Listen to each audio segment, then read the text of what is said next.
I spent $300 million on a yacht, planning to lay low at sea and ride out the crisis. Because I knew that whether it's the countryside or the mountains, anywhere on land just won't cut it. Who knows how long this outbreak will last? If it goes on for a long time, it's only a matter of time before it falls. Folks, get ready for a tense and thrilling apocalyptic tale. Like before you watch, make it a habit. And now, the story begins. When I opened my eyes, I saw I was in my pajamas, lying in my own bed. There were no moans of the infected around me. I checked my entire body carefully. Then I looked at the time. I was sure I had been reborn. Reborn 2 months before the outbreak. I rushed out of my room like a madman. I looked up and saw my parents with the same expression. The moment our eyes met, I knew they had been reborn too. Thank goodness we're all alive. The three of us held each other tight. We were crying our eyes out. Our wails echoed through the villa. My brother came out of his room with his messy hair. He looked at us like we were idiots. He had no idea what we were doing. And we looked at him like he was an idiot too. In our past life, our whole family was killed by my brother's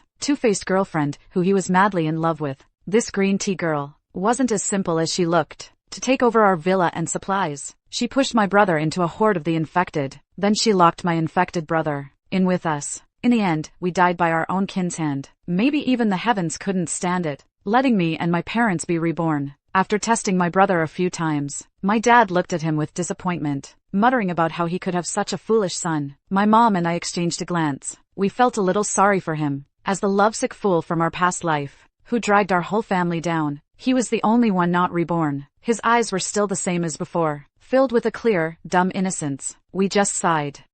After eating like starving ghosts, my dad, my mom, and I, as the core team, silently went into the study for a meeting. As soon as we entered, my mom couldn't help but hug my dad and me, wailing. My dad, still rational, shouted at her to calm down. I stood there feeling like a third wheel, because in my dad's eyes, I'm the toughest girl in the family. Tougher than my mom, at least. In our past life, hiding in the villa, I was the family's security guard. I even used a baseball bat to bash in an infected's head. That scene scared my mom senseless. I cleared my throat a few times. My dad and mom finally looked at me, embarrassed. After a few minutes of silence, I was the one to break it. Mom, Dad, the outbreak is 2 months away. This time, we need to be fully prepared. Heaven has given us a second chance. We have to seize it, I said in a mature tone. My dad and mom nodded in agreement. Let me continue. We can't stay here any longer. We need to move. Let's go to the mountains. No one will find us there. The infected won't go there either. No, not on land. Who knows how long the outbreak will last? If it goes on for a long time, falling is just a matter of time. My dad's business brain finally kicked in. After a long silence, the sea, my dad and I said in unison. I remember the World Alliance Center's base from my past life was on a mothership at sea. The infected aren't afraid of water, but they can't survive long at sea either. Too bad they only accepted heads of state and people with special abilities. Ordinary people could only survive in land bases. And our family, in our past life, we didn't even make it to a base. My brother's two-faced girlfriend fed us to the infected. So this time, our family decided to hide out at sea. We planned to buy a boat. My mom and I fully support this. Just as we were discussing how big a boat to get, my dad fell silent. His gaze was fixed out the window. That's Uncle Song's house, right? Let's tell Uncle Song. Our two families can leave together. My dad didn't say anything, but I knew he had already made up his mind. Besides our own family, the person my dad cares about most is probably Uncle Song. After all, Uncle Song and my dad are brothers who grew up together. My dad wouldn't abandon Uncle Song's family at a time like this. They came from the countryside together, with little education. After struggling for several years, they finally saved enough to open a textile factory. That's how they got to where they are today. You could say their paths were intertwined for the first half of their lives. Later, they even got married around the same time, and built their careers together. So calling them blood brothers is no exaggeration. But later, they had disagreements in business, and somehow ended up not speaking to each other. Both middle-aged men were too proud, and neither was willing to back down. They ended up as neighbors who didn't speak for 3 years. But it didn't really affect us much. My mom still had afternoon tea with Auntie Song every day, and I remained, without fail, the shadow of Uncle Song's only son, Song Wenjie. Why? Because I had a crush on him, of course. But just because I was 3 years younger. When I got into the junior high he attended, he graduated. I gritted my teeth and got into the high school he attended, and he immediately went off to college. I was always one step behind because of that 3-year gap, but that didn't stop me from being obsessed with following him. In high school, I set my goal. I just wanted to get into the same university as him. I gave up all my free time, and buried myself in my studies, dreaming that in my freshman year, I could stand by his side. Everyone could tell I liked him. Everyone except him. But soon, my 10-year-long pursuit ended in the summer after my college entrance exams. Watching a girl in a floral dress leaning against him, my 800-word confession drowned in my throat, and finally, in the deepest part of my heart. In the end, I still couldn't stand by his side. I decisively chose to run away. I applied to a university up north. For 3 years, we never saw each other again, until the outbreak happened. My whole family was kicked out by my brother's manipulative girlfriend. That's when I saw Uncle Song and Song Wenjie with big shovels, charging out, running and shouting towards us. Song Wenjie's eyes were terrifyingly red. The moment before I closed my eyes, I still clearly saw him, running towards me like a madman. But in the end, I still died in the outbreak. Naturally, I never knew what happened to Uncle Song's family in the end. What happened to Song Wenjie? So this time, my parents and I decided to tell the Songs the truth, and team up to survive the apocalypse. After my dad spent 10 minutes psyching himself up, the three of us knocked on the Song's door. Auntie Song saw my mom and me, and smiled like a blooming flower. But she froze for a second when she saw my dad. Still, she warmly invited us in. Sitting in the Song's living room, I watched the two middle-aged men drink tea with dark expressions, ignoring each other. I suddenly found it hilarious. I held it in for a long time, but seeing my dad had no intention of speaking up, I decided to start. After I finished telling them about my past life's ordeal, the Song family looked at me like I was crazy. Song Wenjie felt my forehead. Are you running a fever? Did it fry your brain? I glared at him. Auntie Song looked at me with a heartbroken expression. After all, in her heart, I'm practically her goddaughter. I was getting anxious, but I believed Uncle Song would believe me, because in my past life, their family started stockpiling early, and even prepared supplies for my family. It was thanks to what the Songs sent over that my family survived for 3 months after the outbreak, but it was also because of those resources that we were targeted by my dad's enemies. They colluded with my brother's girlfriend, leading to my family's tragic end. So before coming here, I guessed Uncle Song must know something. Otherwise, he wouldn't have prepared in advance last time. Sure enough, when I looked over, Uncle Song was thinking with a serious face. My dad couldn't take it anymore. Song, go away, say something. Uncle Song looked at my dad meaningfully and said, I believe it.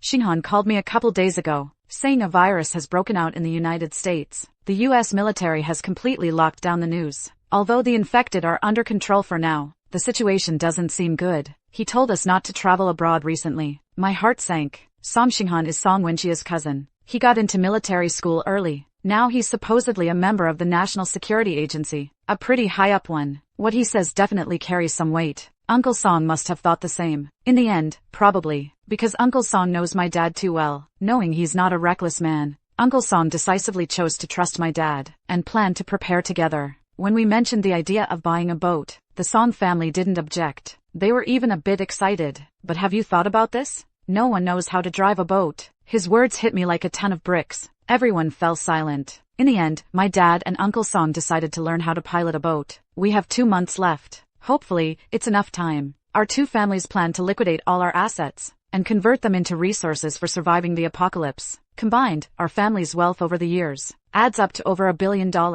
That should be enough. The division of labor is clear too. My dad and them will learn to pilot the boat. Song Wenjie and I will prepare the food. My mom and Auntie Song will handle daily necessities and medicine. While everyone was running around busy, my idiot brother was still busy with his girlfriend. It was then that I realized the biggest problem right now is my brother's gold-digging girlfriend. Even though my brother's an idiot, we can't just abandon him. But to take him with us, we have to deal with his girlfriend first. Trying to reason with him won't work. My mom tried that in our past life, and it got nowhere. So we decided to take extreme measures, make my brother see her for who she really is, to stop those two troublemakers from causing chaos. My dad was the first to sell off all the assets in his name, including funds and stocks, and the villa we're living in now. Then, on the day my brother brought his girlfriend home for dinner, a bunch of thugs showed up demanding payment. My brother's legs turned to jelly. He looked utterly shocked. The gold digger didn't look too good either. We barely managed to send them away. With some jewelry we scrounged up from the house. Afterwards, my mom spoke up. I heard your dad owns a mine. He must have made a lot of money over the years. Look at our family's situation. Could we borrow some money from your dad? The gold digger's face turned green, but with my brother there, she couldn't say much. She just had to humor Mom. I'll go ask my dad. Mom thanked her profusely, holding her hands. I watched the gold digger's absolutely priceless expression. I was overjoyed, but I didn't let it show on my face. We knew from our past life Her dad was actually just a security guard at a mine, and to satisfy her vanity, she insisted on packaging herself as a rich second-generation heiress, and her packaging money all came from selling her body. She was clever. After playing around for a few years, she was ready to find a sucker. The truly wealthy elite families wouldn't even look at her. Her background could be found out with just a little digging, so she didn't dare get involved with men in their 40s or 50s, but she wasn't willing to settle for them either. So she set her sights on my brother, a lifelong bachelor, naive and easy to fool. And the family had a bit of money. We figured, now that she knows our family has no money, she'll definitely stay far away from my brother,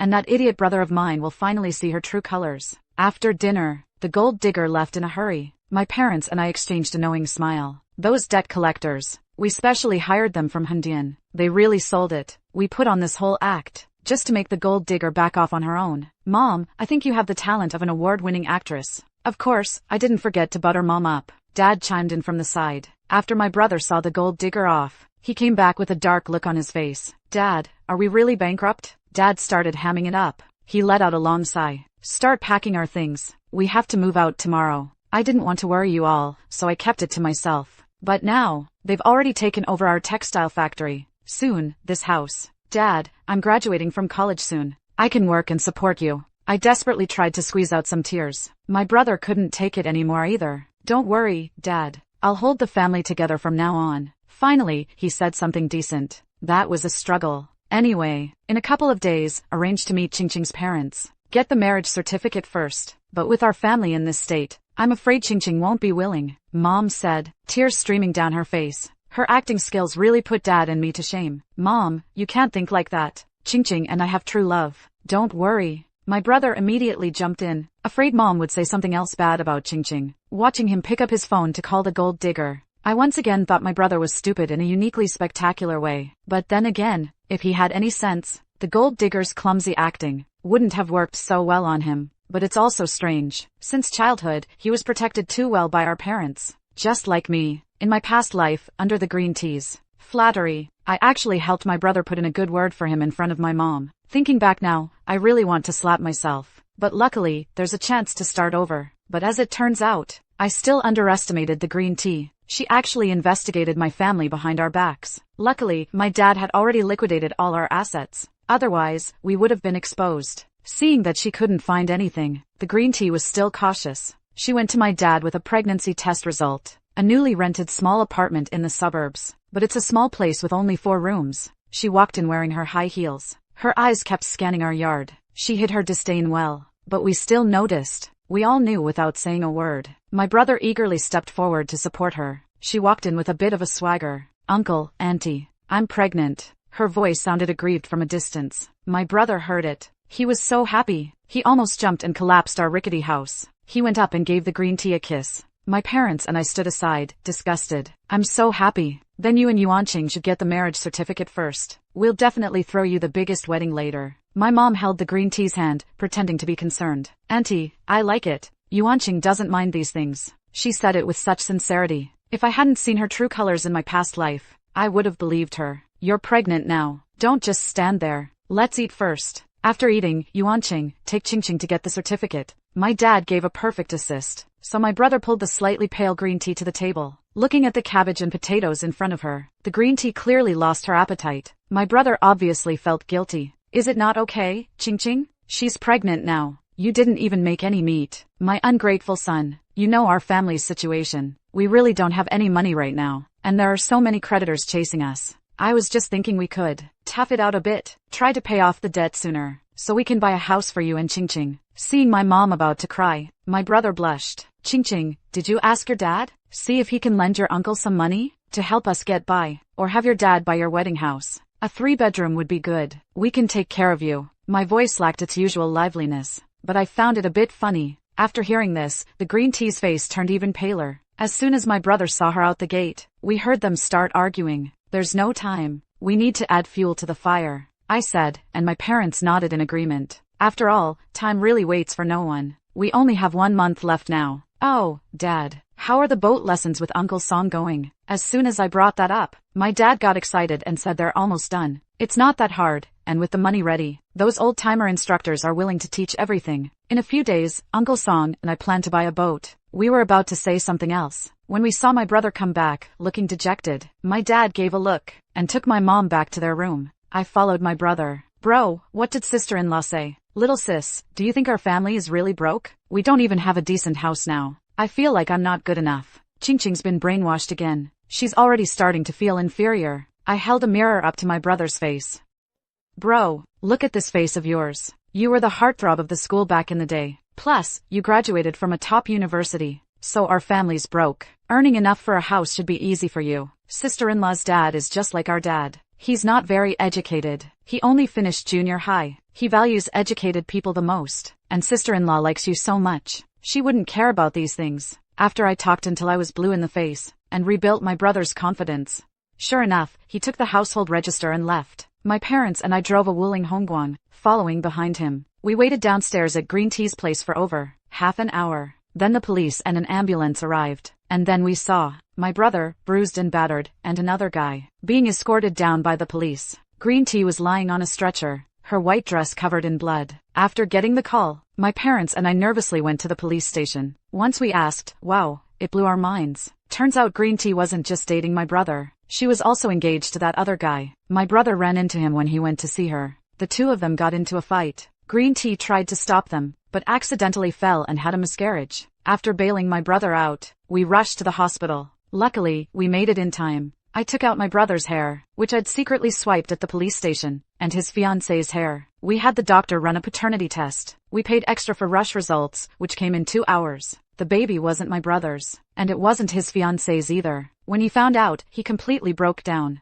He tore into Green Tea. He went right up and slapped her. In 2 lifetimes, I'd never seen him stand up like that. I was so happy I wanted to clap, but that joy was quickly suppressed. After all, we really need to hurry with the supplies. While my brother, that slacker, was wallowing in heartbreak, unable to snap out of it, Song Wenjie, my mom, and I were running around all the major wholesale markets on a shopping spree. First, we prepared to buy the boat, considering we might have to live on it for a long time. We ended up spending 300 million on a luxury yacht. It has 3 decks. Each floor is nearly 3,500 square feet. Plenty of space. My dad and Song's dad found some professionals. After they did a full inspection of the ship, they were ready to start the renovations. First, they spent a fortune reinforcing the hull. Then they replaced all the windows with military-grade bulletproof glass. Supposedly, even a cannon couldn't break it. I casually picked up a piece of rubble nearby, planning to test it out. Just as the rock bounced back, about to hit my face, Wenjie rushed over and pulled me into his arms.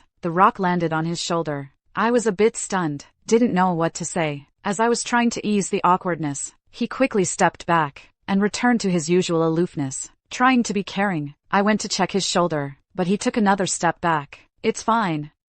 Before he walked away coolly, somehow, I had a vague feeling he was looking at me strangely. Time was tight, no room for overthinking. I joined my dad and the others. Finally, driven by our superhuman efforts, it only took a week to get all the hull and glass installed. Song Wenjie, on his end, hired a renovation team. They recoat every floor with the best waterproof sealant. The second and third floors got a good 5 or 6 coats.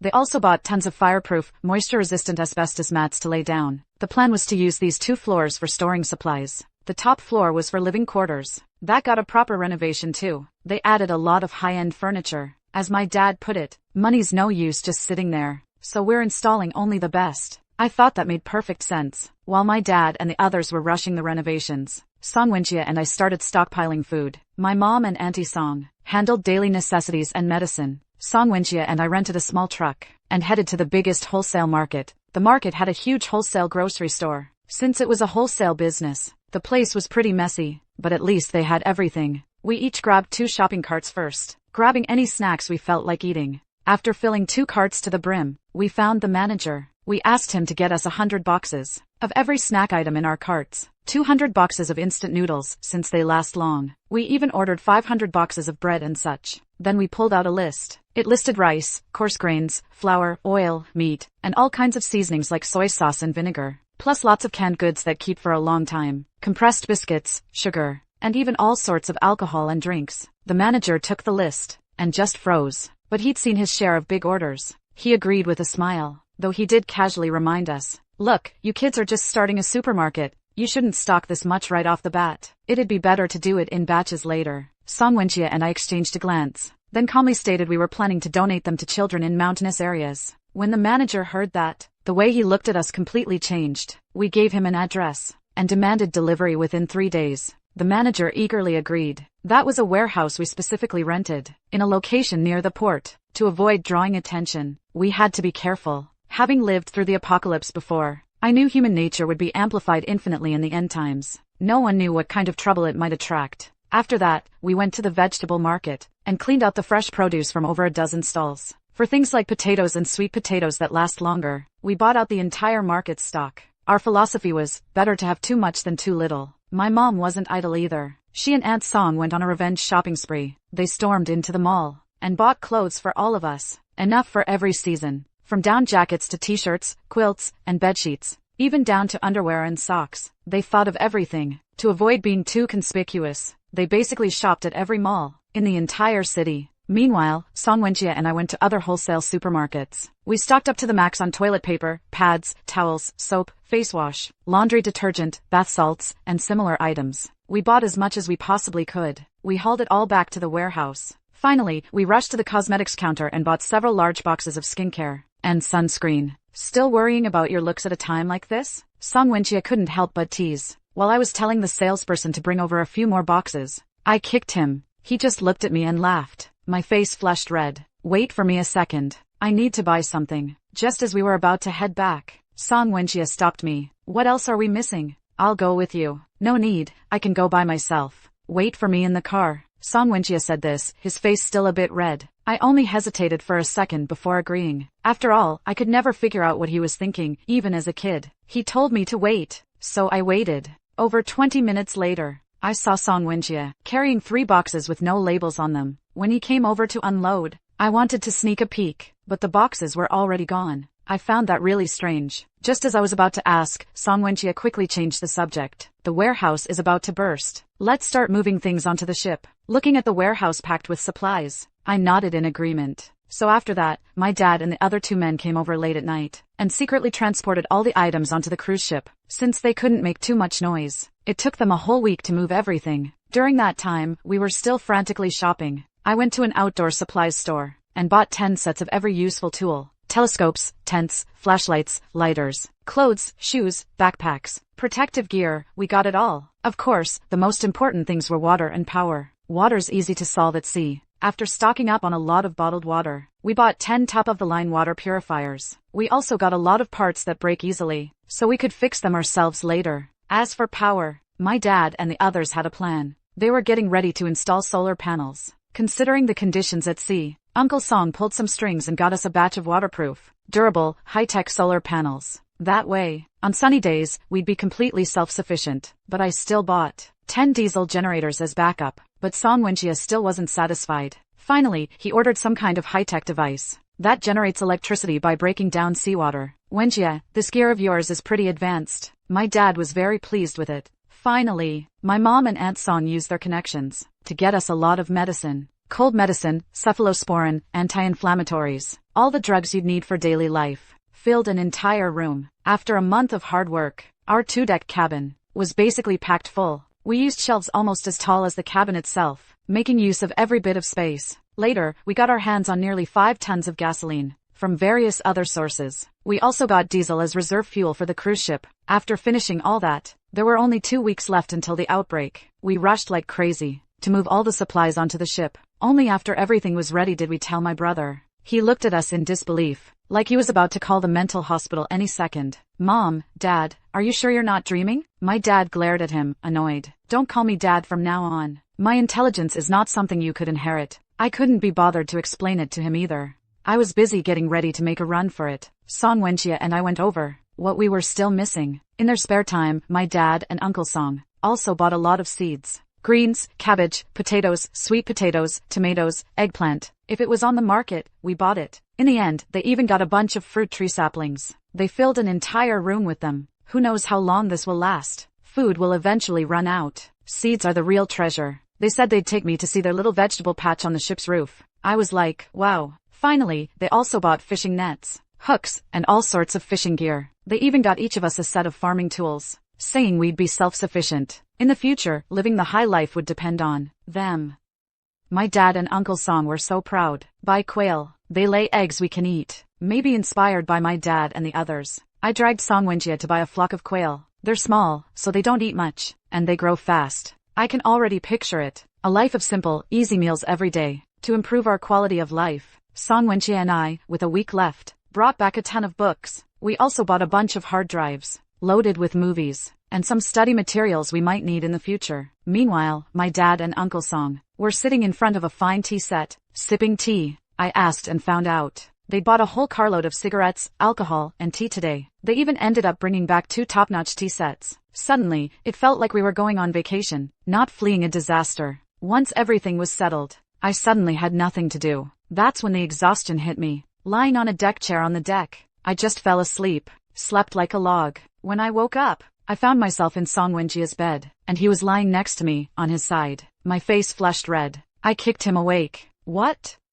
You're turning on me after sleeping together? Song Wenjie opened his eyes and looked at me, as if he was the one who'd been wronged. How did I get here? My throat was dry. I was a little nervous. I carried you in. He paused for a moment, then explained, I couldn't open your room door. I was tired too. I gritted my teeth. Couldn't open it? It wasn't even locked. I stormed off. Song Wenjie followed right behind. When we got to the deck, we found my dad and the others already having hot pot and drinking red wine. They saw us and smiled meaningfully. My face flushed red with embarrassment. Song Wenjie then draped a jacket over my shoulders, then calmly walked over to the table, sat down, and started eating. My mind was in turmoil. If the situation allowed, I'd have bolted right then. But the smell of the hot pot made me stop. My traitorous mouth. We planned to set off 5 days early. That morning, we realized my brother was missing. His phone was off too. Just as my mom was getting frantic, she saw a photo sent by Green Tea. The person in the photo was my brother's profile. I instantly saw red. Song Wenjie went with me as I rushed to Green Tea's place.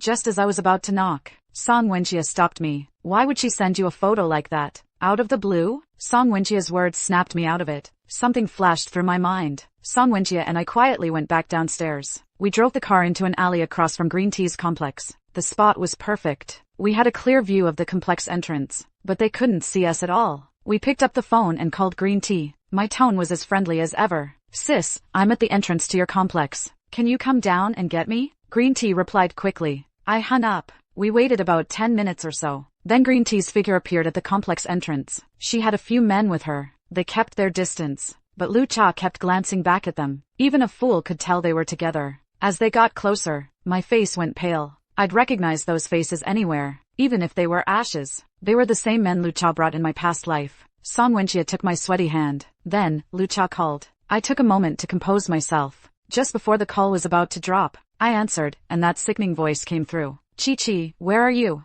I'll come pick you up. I'm at the entrance to your neighborhood. Are you out yet? Suppressing my anger, I argued with Lu Cha for a while. Finally, I convinced her I was at the wrong place. Send me your location. I'll come get you now, Lu Cha said, exchanging looks with the men behind her. I saw it all clearly from my side. Of course I couldn't agree. I pretended my phone died, and hung up in a hurry. That idiot brother of mine must have told Lu Cha about our recent plans. After hanging up, I looked frustrated beyond belief. Who are those men? Do you know them? Song Wenjie was unusually sharp. In my past life, they were the ones who broke into my home. 3 years ago, they robbed a place, and my dad reported them. I briefly explained the situation to Song Wenjie. In my past life, they escaped from prison during the outbreak. I don't know how they got out early this time. What do we do now? I'm really worried. There are only 5 days left. The outbreak is about to begin. We can't leave my brother behind, and we can't let the tragedy from my past life repeat. They're using your brother. They won't harm him easily. At most, they'll rough him up a bit. Wenjie calmly analyzed the current situation. For the next 2 days, I didn't answer any of Lu Cha's calls. Until 3 days before the outbreak, she finally lost her patience. At this point, she dropped her act. Listen up. I have your brother. He already told me all about your plans. If you want him to live, hand over your yacht and supplies. I agreed without hesitation. Set a time and place with Lu Cha. A rundown warehouse near the coast. The one we used to store our supplies. They really did their homework. Too bad I had my dad sail the yacht away long ago.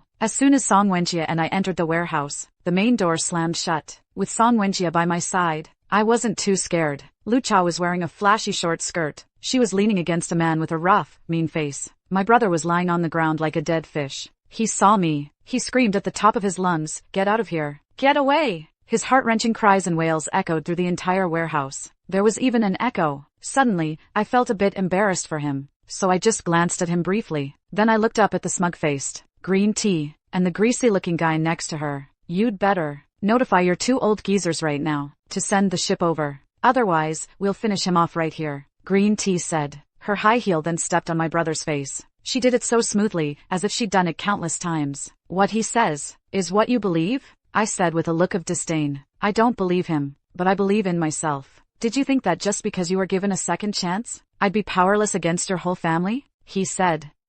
My heart skipped a beat. He had been reborn too. I felt warmth from Song Wenjia's palm. I quickly composed myself. Even if he was reborn, he was clearly a step behind in terms of timing. The advantage was still mine, but I also knew he wouldn't be easy to fool now. I needed to find a way to stall for time. My brother was already in tears. Seeing the once clingy and dependent person look so heartbroken. I don't understand what you're saying. I continued playing dumb. Then I launched into a verbal tirade against Green Tea, exposing all her secrets in front of everyone. Just as her face grew increasingly grim, a figure flashed by the warehouse's back door. Immediately after, smoke grenades were thrown in. While everyone was panicking, Song Wenjia and I covered our mouths and noses and rushed to my brother, summoning all the strength from both my lifetimes. I kicked Green Tea to the ground, while Song Wenjia grabbed my brother and looked for cover. Inside the warehouse, shouts and screams erupted one after another. When the smoke cleared, the whole group had already been subdued. Looking at the dashing police officers, I just wanted to laugh at Green Tea and her crew's stupidity. Even though the apocalypse is coming, the police still exist, right? Not to mention, the guys with her are escaped convicts.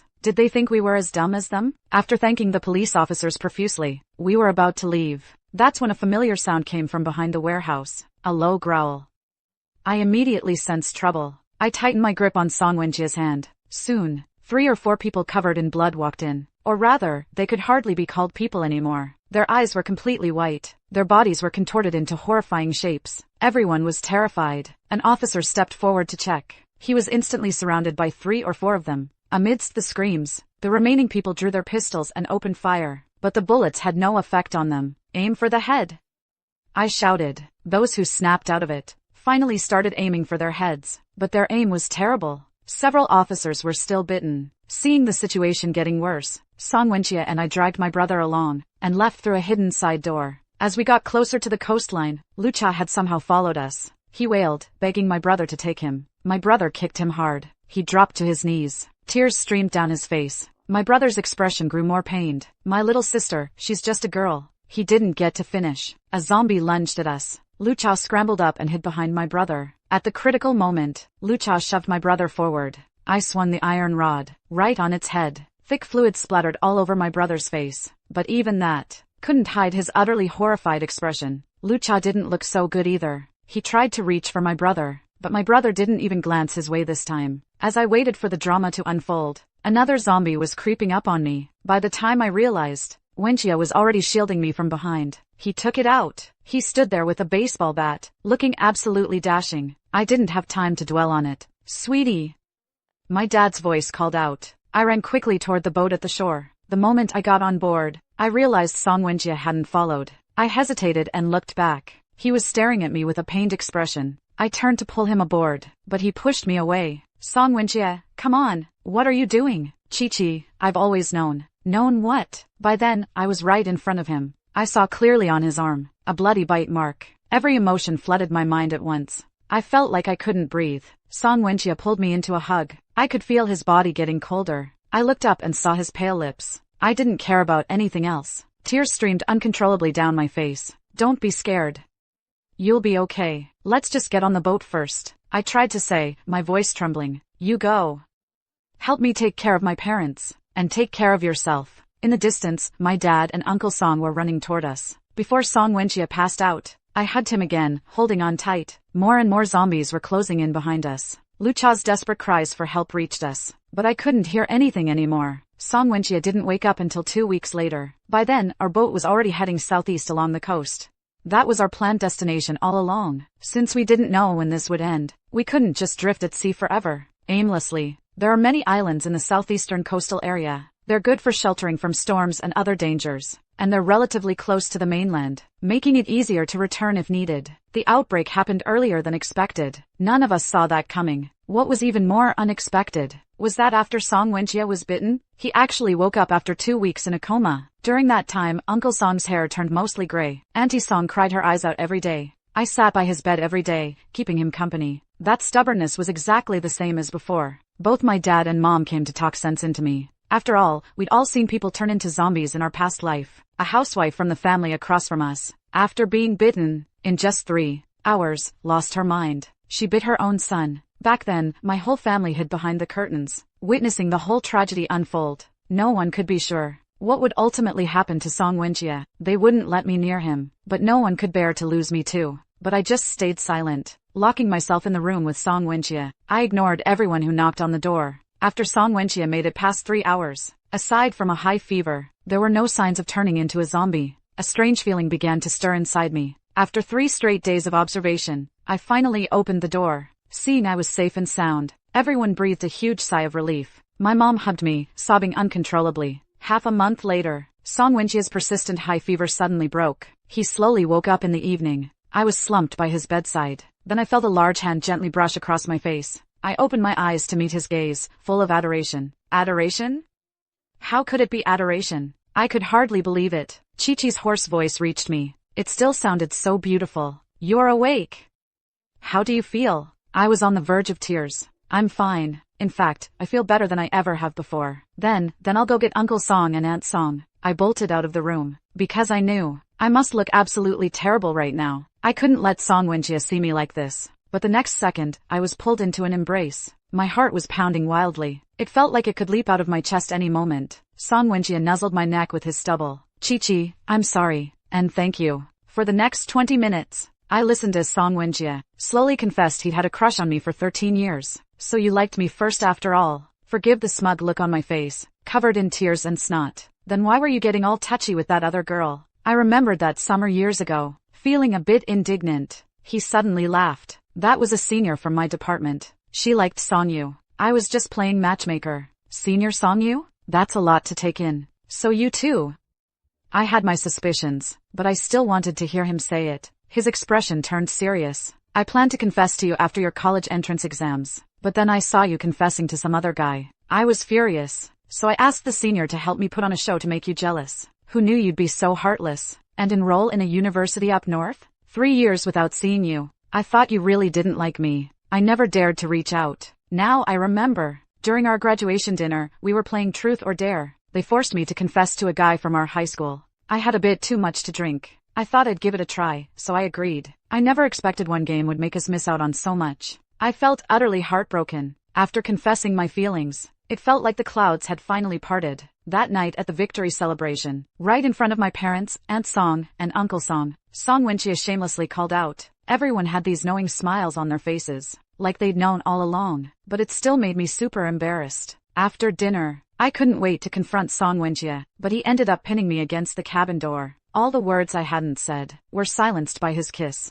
Watching him pull something out of the box he'd brought back alone last time, I felt like prey that had been stalked all along. We ended up staying awake all night. We gradually settled into a routine, living like lazy bums at sea. From the initial ship operations to the end, we adapted well to life on the ocean. Day 30 of the zombie outbreak, my dad and Uncle Song started leisurely enjoying their morning tea. On pleasant afternoons, they'd sit on the deck fishing as the sun set. On the lounge chairs beside them, my mom and Aunt Song sunbathed in their sunglasses. My brother was still the hopeless slacker, playing video games all day and getting on everyone's nerves. Song Wenjie and I were glued together every day. So much so, I neglected my furnace chickens. By the time I remembered, several had already starved. To make up for my guilt, I decisively handed the chore of caring for the furnace chickens to my brother. He refused at first, but after I threatened his game hard drive twice, he gave in. Why not Song Wenjie, you ask? He was simply too busy. Day 60 of the outbreak, the internet had collapsed from lack of maintenance. Only from the teacher's radio could we get sporadic news from the mainland.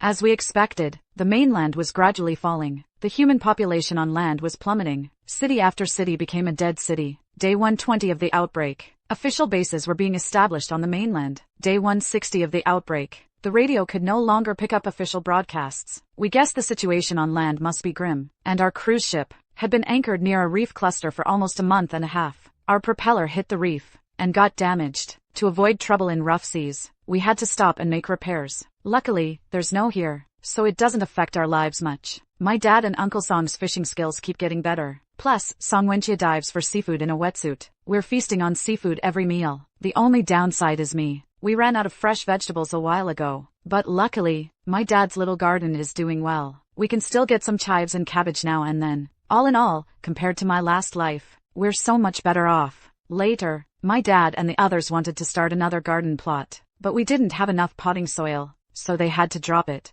Meanwhile, the quail my brother's been raising have started laying eggs. The first batch has even hatched. My dad had a crazy idea. He ended up using chicken eggs to hatch several chicks. We were all thrilled. After lying low near the reef for almost 2 months, Uncle Song noticed the fish they were catching looked off color. We stopped eating the seafood. After watching for a few days, we decided to leave. One night, I was being all clingy in Song Wenjie's arms when I suddenly heard a whistle. That was our signal for danger. We exchanged a look.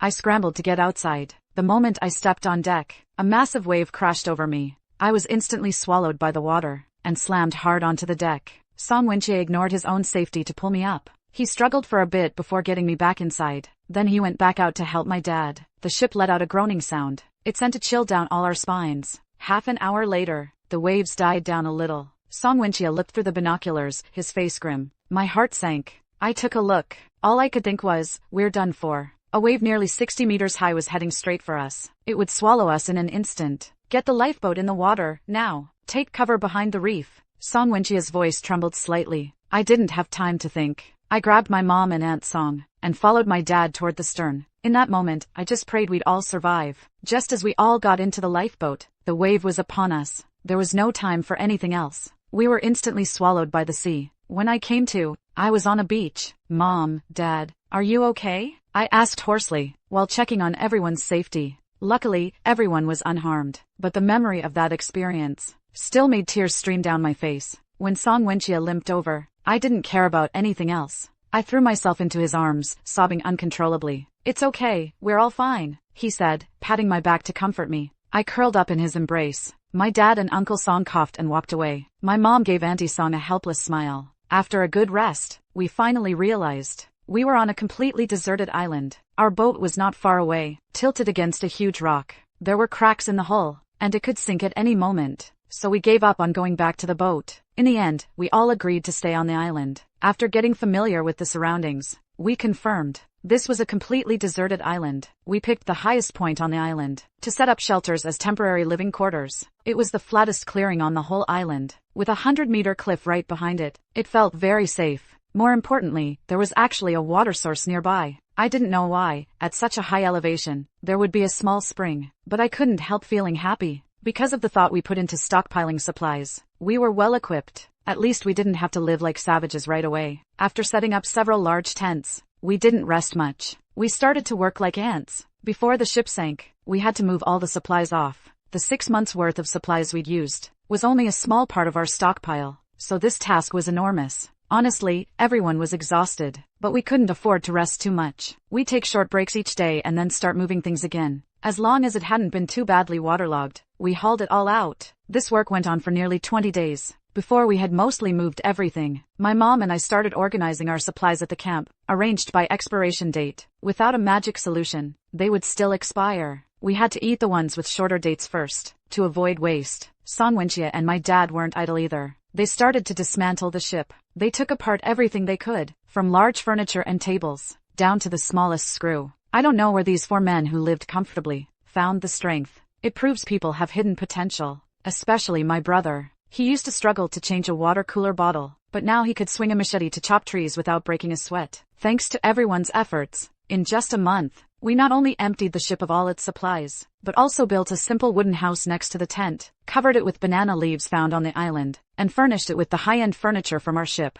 Our little home was gradually taking shape. We settled down and started living here, using branches and iron plates dismantled from the ship, a small campsite for ourselves, connected it to a solar generator, and created an electric fence. This allowed us to rest without a care in the world, even on this deserted island. After that, my dad led all of us in starting a vegetable garden that hadn't yet borne fruit on the ship. Were also planted one by one. Every day, I watched my family working hard under the sun. Suddenly, I felt like my rebirth other was people's pretty apocalypse miserable. Stories, everyone lounges around fully equipped, but here I am, not only having to build my own house, but also farm my own land. When I turned around and saw the scene of my family sitting together enjoying tea after their labor, I instantly felt deeply satisfied again. It seemed like staying like this forever wouldn't be so bad. During this time, we also began exploring the small island. Luckily, we found mangoes, grapes, raspberries, wild apples, jackfruit, and other fruits. Made us overjoyed. The whole family mobilized to pick them. Besides keeping some fresh ones to eat, we dried the rest into fruit leather, filling nearly 50 crates. It felt like striking it rich. And so, we completely returned to a primitive life. However, the roar of the generator at night reminded us lived in a city with all its modern facilities. When we had been on the island for almost 4 months, we saw a sea vessel for the first time. We observed it for several days, but no one came down from it. We cautiously approached and found the deck completely empty. And just as my brother opened the cargo hold door, 2 zombies charged out. Fortunately, my brother was quite agile and skillfully dodged them. After we worked together to deal with the zombies, we confirmed that aside from them, the ship was indeed empty. They must have escaped on a lifeboat. But we were a bit disappointed. That negative feeling was completely overshadowed by the cargo hold full of supplies. There was a small mountain of wheat flour, and next to it, crate upon crate of canned goods, in all sorts of flavors. To fruit, there were hundreds of crates. Besides that, there were many foods with English lettering on them. Chips, milk, bread, and even quite a few bottles of vintage wine. My dad's grin stretched from ear to ear. He opened a fine bottle right then and there. After the celebration, we immediately got busy again with the moving work. At this point, our supplies, we could probably eat for a lifetime and still not finish them. When we had been on the island for almost 6 months, the outbreak had already lasted a year and a half. For the first time, we saw a boat with people on board approaching, and there were quite a few of them. But everyone looked sickly and pale. We didn't need them to say a word to know what they had been through. We all felt a bit uneasy. We stopped leaving the camp, and at night, we tried not to use the generator, but our activity trails were just too obvious. On the morning of the 3rd day, a man in military green clothing came looking for us. Hello. My name is Zhao Zhongqing. He stood politely outside the camp and called out, introducing himself to us. It wasn't until he pulled out a badge of some faded color that we finally responded. I assume you know the situation on the mainland. Judging by your setup, you must have been well prepared. He said this while scanning our little camp. The mainland is completely overrun. We're clearing it with firearms now. I was originally in charge of the 3rd base. Now I'm bringing survivors here, and we'll establish a base here later. His tone wasn't exactly stern, but it carried a soldier's formality. After learning a bit about our situation, they set up their base about 800 meters away from us. They even gave us a satellite receiver to keep us informed. That's when we learned the mainland was truly lost, with 90% of humanity already infected. It just goes to show how right we were to hole up at sea. Even after Zhao Zhongqing invited us multiple times, we still didn't join. The base cleared a lot more of our wasteland, and it was already yielding harvests. Combined with the supplies we had stockpiled, it was more than enough for us to live lavishly for 2 lifetimes. Gradually, survivors arrived on the surrounding islands too. Everyone returned to nature, tilling the land under the base leader's guidance, to become self-sufficient. During that time, many bases, lacking seeds, came to trade with their supplies. We took the opportunity to get our hands on a few firearms, gather some sturdy materials, and reinforce our little camp once more. More than 3 years after the outbreak, more people came to our island. This time, it was a group of soldiers and 3 bespectacled elders. Only after some inquiries did we find out they were researchers studying the virus. Their work had stalled because they couldn't find an antibody. After some careful thought, Song Wenjia went to them. 9 months later, a vaccine was successfully developed, and the mainland was largely cleared. But we weren't told to return to the mainland,